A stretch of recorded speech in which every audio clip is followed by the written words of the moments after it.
Yeah, yo move it. Maroc dans le cœur. Les Lions sont en chaleur. Coupe d'Afrique. Aujourd'hui c'est pour nous. Hey.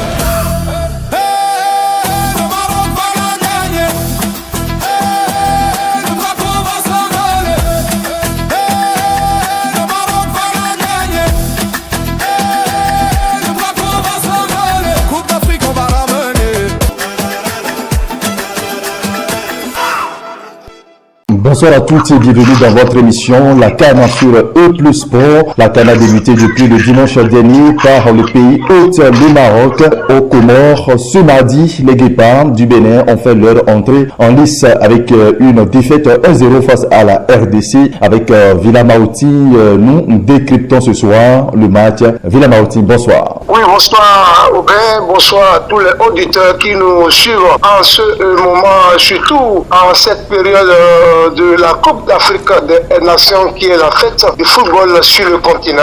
On se régale à travers les différentes rencontres et c'est toujours un plaisir de savoir que le football africain a évolué entre-temps. Match perdu d'entrée et votre première lecture de la rencontre. Ah oui, les Guépards se sont inclinés sur le plus petit des scores, 1-0 face au Léopard de la RDC cet après-midi. Alors nous avons tous suivi cette rencontre et il faut l'avouer, il faut être honnête, avant le coup d'envoi ou bien avant cette rencontre, on avait tous peur, on s'inquiétait pour notre équipe en sachant qu'elle a été décimée avec l'absence de 5 cadres, 5 leaders, 5 titulaires des joueurs clés de cette sélection béninoise. Il devait manquer le premier Justin, compter le porteur de Rotondi, Andreas à la dernière minute. Vous Monnier également. On se demandait quelle serait l'attitude, le comportement des Guépards, mais quand la rencontre a démarré, les Guépards se sont bien comportés dans les 10 premières minutes. On a vu une équipe créative, une équipe qui a posé le ballon, une équipe qui part du derrière pour remonter vers le haut même. Devant, on n'a pas été dangereux dans les 10 premières minutes, on n'a pas créé de situation, d'occasion. On a joué beaucoup plus dans notre moitié de terrain, les milieux de terrain. Dès qu'ils ont le ballon, on fait les relances ça de défense. C'est ce qui a pesé beaucoup sur les Guépards dans les 10 premières minutes.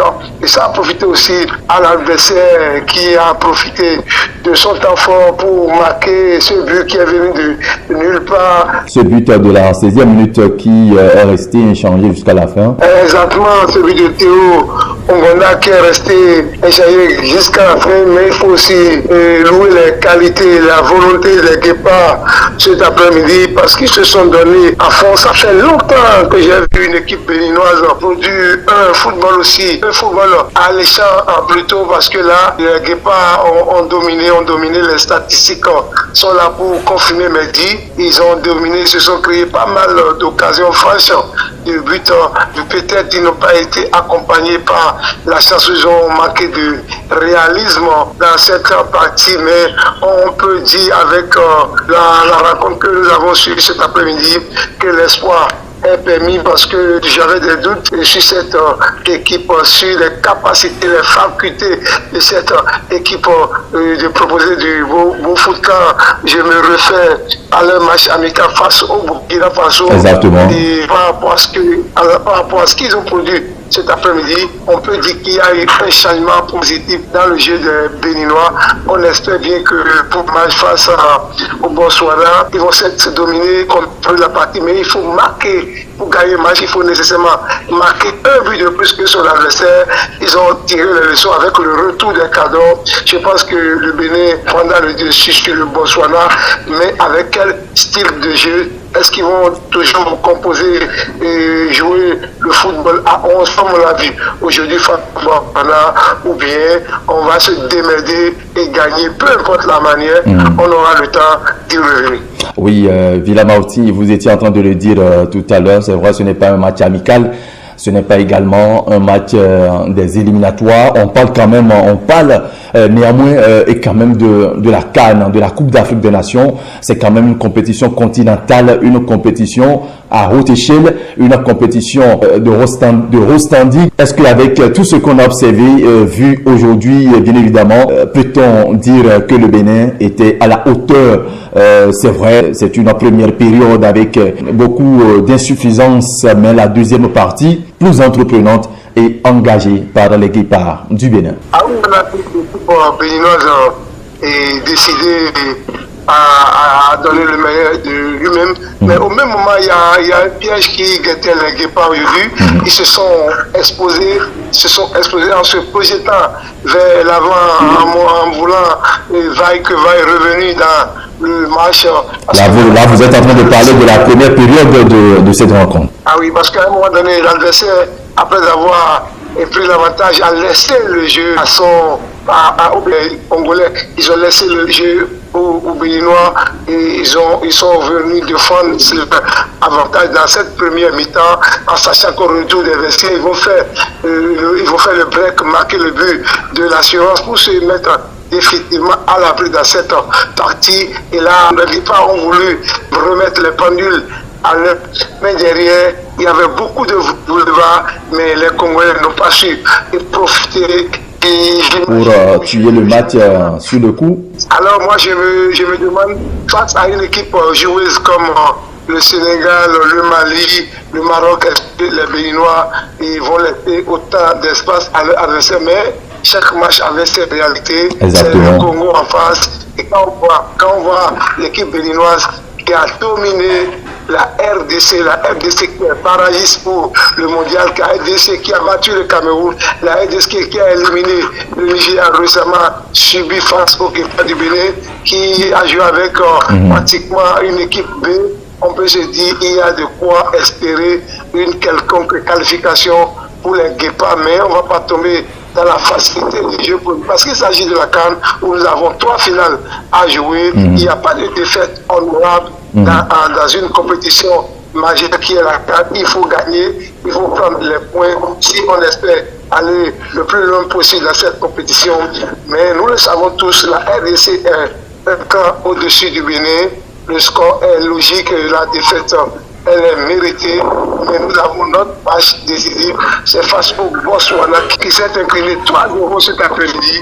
Je crois que les Béninois vont devoir profiter pour gagner ce match face au Botswana, parce qu'avec les 3 points face au Botswana, je pense que les Béninois vont retrouver les 8e de finale en faisant partie des meilleurs 4 de cette compétition.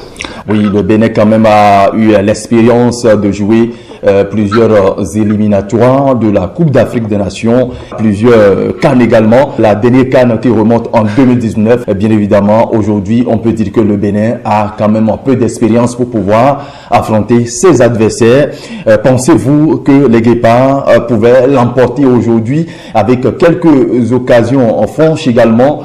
Le pénalty manqué dans la surface de réparation, pensez-vous que le Bénin pouvait l'emporter cet après-midi? Ah oui, avant le coup d'envoi, je n'y croyais pas, honnêtement, pour être sincère, je n'y croyais pas, je doutais beaucoup et je me disais quel serait l'issue de la rencontre quand il refait le jeu. Aux 2 derniers matchs de Guépard face au Nigeria ou au Burkina Faso, je me disais quelle serait l'attitude de notre face à une équipe congolaise qui a beaucoup d'individualité parce que c'est une équipe qui a un espoir. Oui.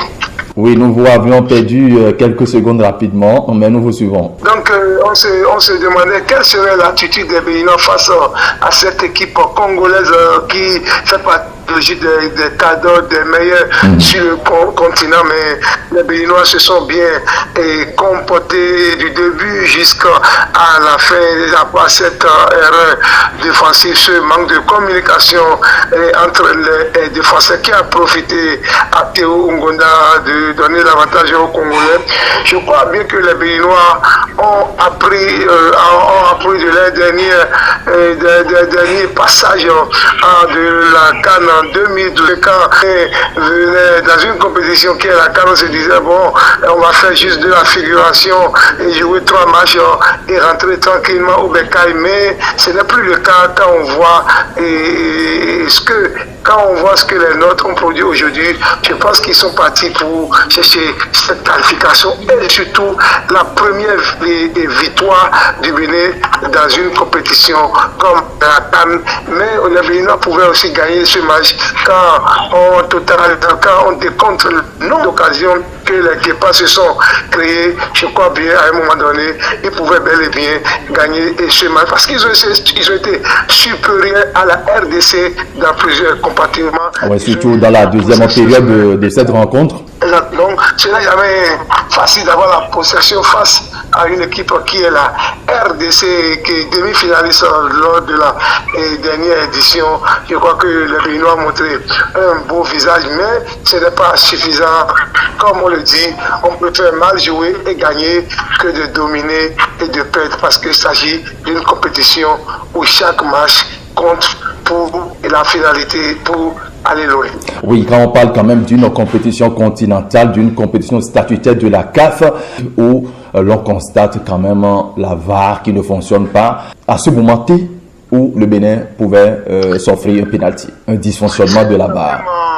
C'est quand même inquiétant de savoir que la CAN a été vantée sur les médias parce que le Maroc qui veut rivaliser en quelque sorte les Européens, le Maroc qui est à la tête de l'organisation du Coupe du Monde peut avoir ce souci technique. Il est vrai que les soucis techniques peuvent survenir à tout moment, mais dans une rencontre comme celle-ci, il va falloir prendre toutes les dispositions possibles pour que des choses, des incidents comme ça ne viennent pas, parce que là, maintenant, c'est le Bénin qui perd avec ce penalty que le Bénin pouvait s'offrir, et à cause de ce dysfonctionnement de la VAR, le Bénin est sorti complètement perdu.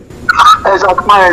Le Bénin, pour s'est fait voler sur cette main de Chancel Mbemba qui pouvait offrir un penalty au Bénin. Et laissez-moi vous dire, si à ce moment précis de la rencontre, le Bénin revenait dans le match, ils auront la chance de gagner parce qu'ils étaient bien, ils étaient présents, ils étaient à fond. Déterminés également.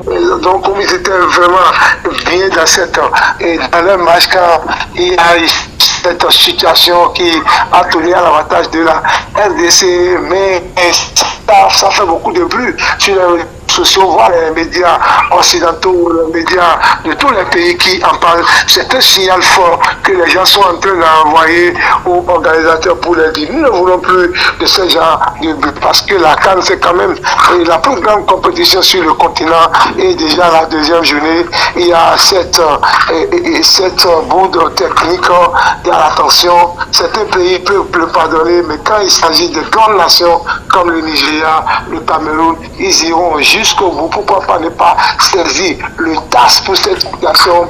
Mais comme c'est le Bénin, on va fermer les yeux et dire bon, on continue la compétition, mais attention, cette erreur a coûté au Bénin cet après-midi. Alors voilà tout ce qu'on avait à dire, tout ce qui s'est passé. Voilà pour cette rencontre, le Bénin qui a perdu face à la RDC qui l'a emporté pour ce premier match face au Bénin et qui se positionne mieux dans ce groupe D. Quels sont les grands enseignements à tirer de cette première sortie, puisque d'autres matchs restent encore à jouer. Le Sénégal, le Botswana, il faut le rappeler, le Sénégal a déjà battu le Botswana sur le score de 3-0. Le Sénégal et la RDC qui disputent déjà la première place dans ce groupe D, 3 points chacun. Ah oui, moi je peux déjà dire à travers la rencontre de cet après-midi que tous les joueurs qui sont convoqués pour cadre cheval, il n'y a pas question de titulaire ou de remplaçant. Les joueurs sont venus à la CAN pour montrer leurs qualités. Donc il est temps que l'entraîneur et donne la chance à tout le monde et tout également son effectif par moment parce que tout le temps c'est la monotonie, c'est le même joueur, il n'y a pas même dans les rencontres amicales, il n'y a pas de changement, c'est toujours le même 11 entrants aujourd'hui et par la force des choses, on a vu une équipe béninoise qui a produit du bon foot où il fallait partir de derrière, pour le milieu, passer par les côtés pour trouver les attaquants dans les intervalles, dans les espaces, parce qu'il n'y a pas de centre en retrait pour les attaquants. On est habitué à ça avec Steve Mounier. Donc c'est la preuve que nous avons une équipe capable de s'adapter à toutes les conditions. Donc pour moi, l'entraîneur peut reconduire le même 11 ou bien pour procéder à quelques changements pour obtenir la fin. Voilà, en tout cas, nous espérons que déjà lors de la deuxième sortie, du deuxième match, je suppose face au Sénégal, nous aurons bien évidemment le retour de tous ces joueurs, de tous ces cadres qui n'ont pas pu disputer le premier match. Nous espérons leur retour. Avec vous, peut-on avoir déjà une idée des prochains rendez-vous de Guépa, Villa Mauti? Oui, le 27 de ce mois, le 27 décembre, le Bénin affrontera le Botswana qui est le dernier de 7 tours avec 0 points moins 3. Donc le Bénin aura sa carte à jouer dans cette rencontre. Son destin à main, si on s'impose face au Botswana, on aura la chance de continuer de poursuivre cette compétition, tout en espérant que le Bénin fasse partie des meilleurs 4 23 points, on peut espérer continuer l'aventure. Donc on va jouer le Botswana. Au même moment, le Sénégal et la RDC vont s'affronter. On aura également nos yeux sur cette rencontre. Et quel que soit l'issue de cette rencontre, le Sénégal, c'est notre troisième adversaire. Donc on espère bien que le Sénégal va s'imposer face à la RDC. Quel que soit l'issue, la RDC mais parce qu'elle va jouer, il n'y a pas de calcul à faire, il n'y a pas de calcul à faire, on n'a pas besoin de faire sortir les calculateurs. Cette fois-ci, le Bénin a son destin en main, donc on sait à quoi s'attendre désormais. Voilà, merci à vous, Villa Mauti, pour ce partage d'idées, le décryptage de ce match qui a opposé le Bénin à la RD Congo comme temps pour le premier match de la CAN. Merci, Villa, pour ce décryptage. Merci. Yeah, yo move it. Maroc dans le cœur. Les Lions sont en chaleur. Coupe d'Afrique. Aujourd'hui c'est pour nous. Hey.